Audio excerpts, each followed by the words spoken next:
So, as Peter said, Alex and I are going to give you a brief overview of a project we've got that's looking at balancing supply and demand and how that relates to storage. So I'm going to introduce that and Alex will talk through a few more details of the project itself. So just to give you a bit of context of why we're looking at and what we're looking at, when we talk about storage, what we like to conceptualize that is looking at what is the function it's trying to deliver, and that's very much about balancing supply and demand of the energy system as a whole. And that's a key feature of any functional energy system, for that supply and demand to be in balance, for it to work, for people to have their needs met at the time they need them met. This already happens extensively within the current energy system. So in the electricity system, top chart there shows a week's worth of electricity system balancing. Obviously that's done very much so by National Grid and all the parties they work with in terms of delivering that, bringing different types of generation on demand to meet online to meet changes in demand over the course of the day, the week, and the year.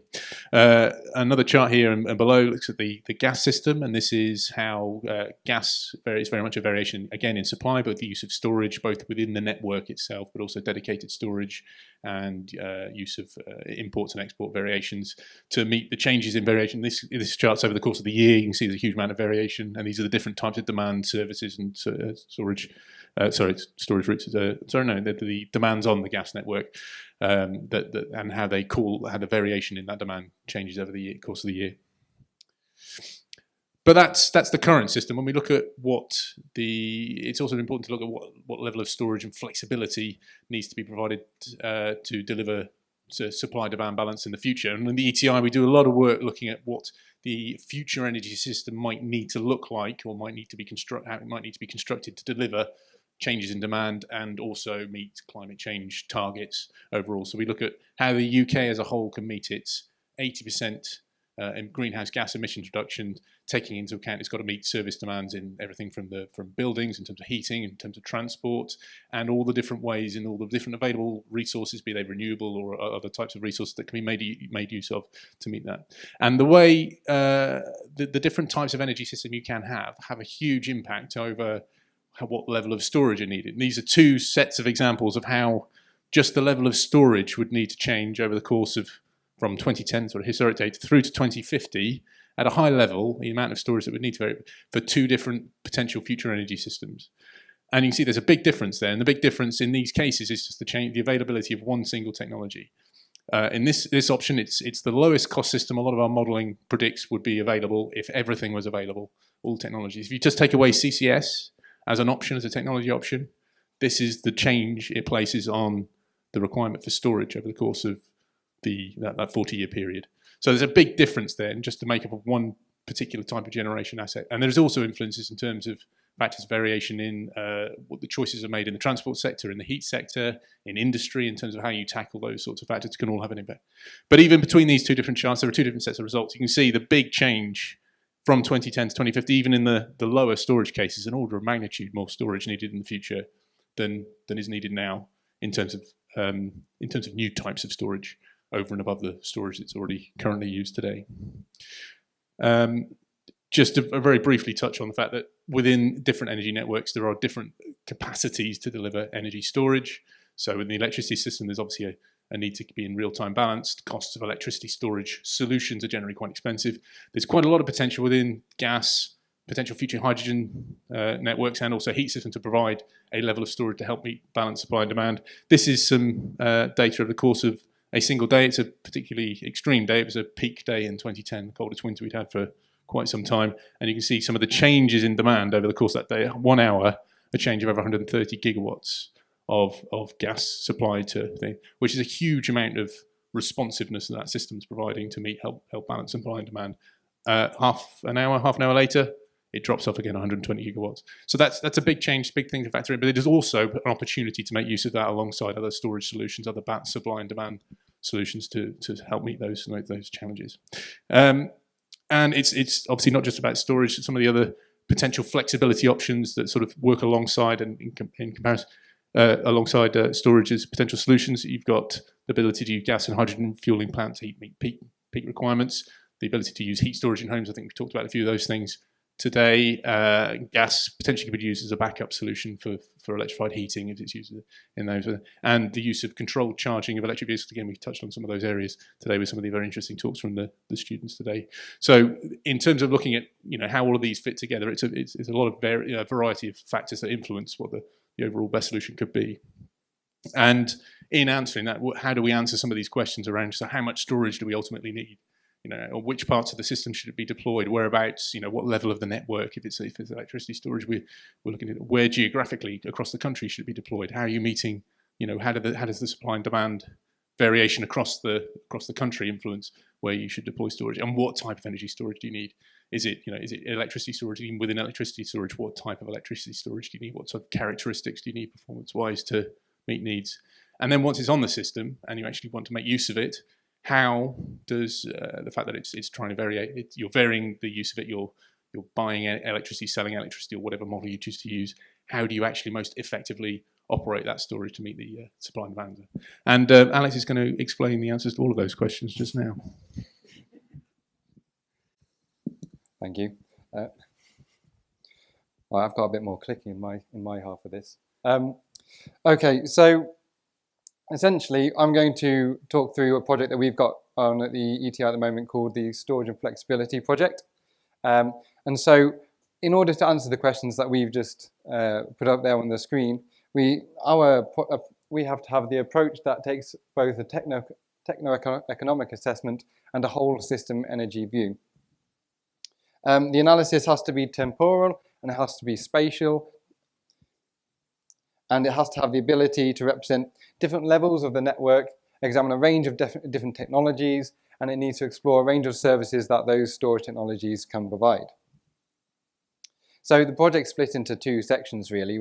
There's the prepare section and the deliver section. So the prepare is really where we're trying to understand exactly what we're going to be answering.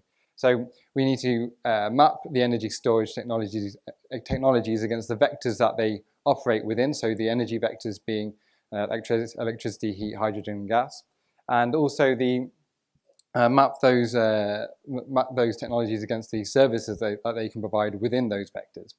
And so then we need to, our modelling is going to be policy agnostic mostly, but in the near term we need to accept that there are some, we need to investigate what the market potential for different storages are at in the near term. And then after this I'll quickly define the modelling approach as well. So then the next part of the project will be to actually deliver it, to build the model, to assess the role of storage under different scenarios, and to look at investment opportunities for different storage technologies. So in terms of energy storage mapping, what we're trying to do is we're trying to look at the system benefits and technical requirements for different storage technologies. Now we have to kind of understand what those mean in terms of our model. So to give an example, an example of a whole system variable is that there's more wind generation, more renewables put onto the grid.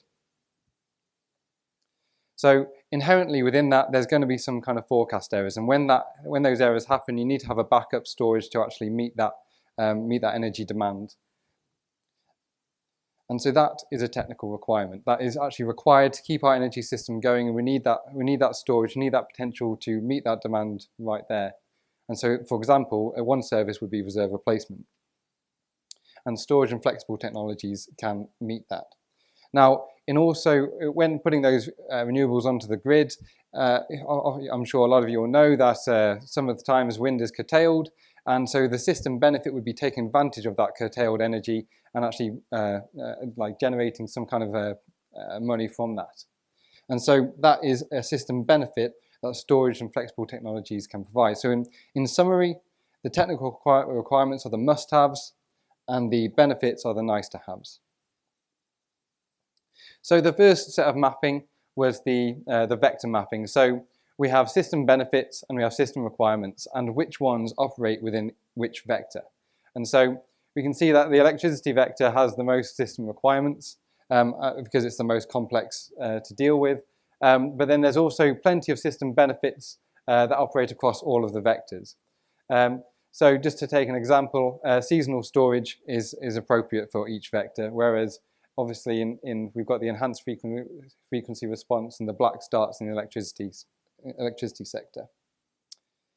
So in terms of this project, we had a definition of storage and not storage earlier from Jill, but we are saying storage is an input vector equals the output vector.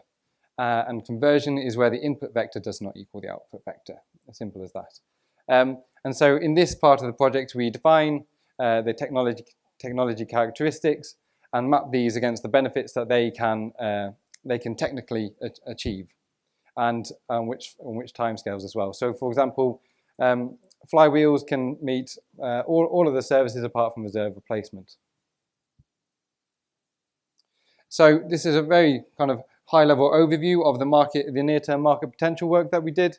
But you can see that, for example, for electricity storage, firm frequency response has a really high potential for new entrants to the market.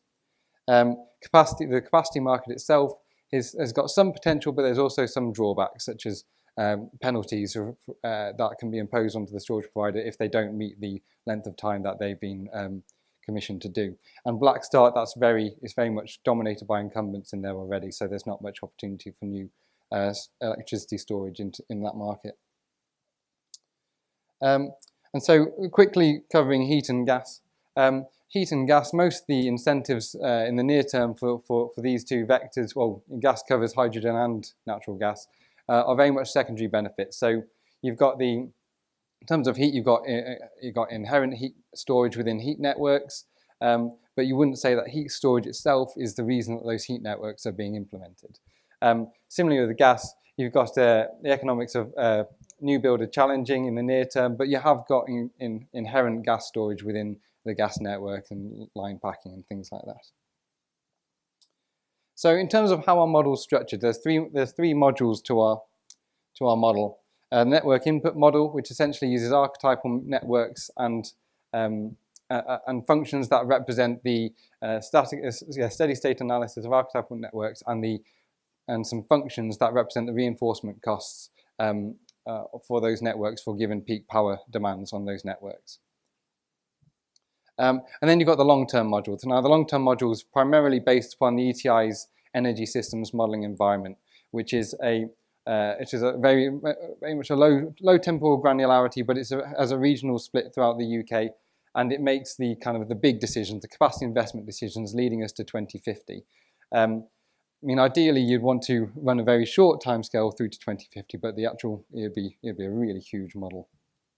So to get around down the short-term aspects, we've got a short-term module that the long-term and short-term module communicate with each other. So the short-term module is very much on the kind of the days and weeks scale, whereby the dispatch decisions are made. You've got it uses Monte Carlo analysis to run different scenarios, and then it kind of spits back the outputs into the long-term module, and then that iterates until we reach a converged solution.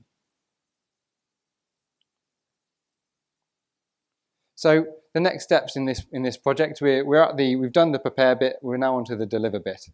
So the next step is to build the model, run a number of different scenarios based on different key drivers of uncertainty. For example, how much renewables are there going to be on the grid?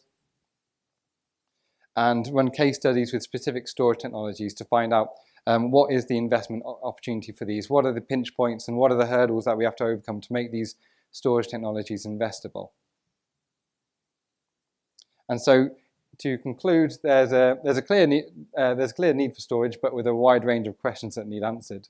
And although electricity is the most complex vector at the moment, there is certainly a whole energy systems problem. There's definitely a part to play for flexible and conversion technologies. So the ETI's storage and flexibility project has mapped technologies to the service that they can provide, and in the near term, market potential has been looked at for a number of different technologies. And so, finally, the storage and flexibility model itself will be able to answer some of these key questions on storage. Thank you very much.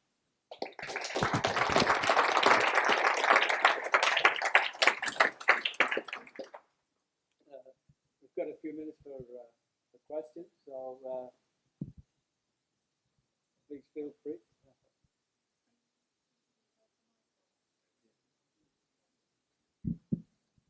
Hi, you mentioned that the model would take into account kind of spatial variation. Does that look at where the energy storage is located, whether it's co-located with renewables or whether it's connected to the grid or in people's homes? Is that considered?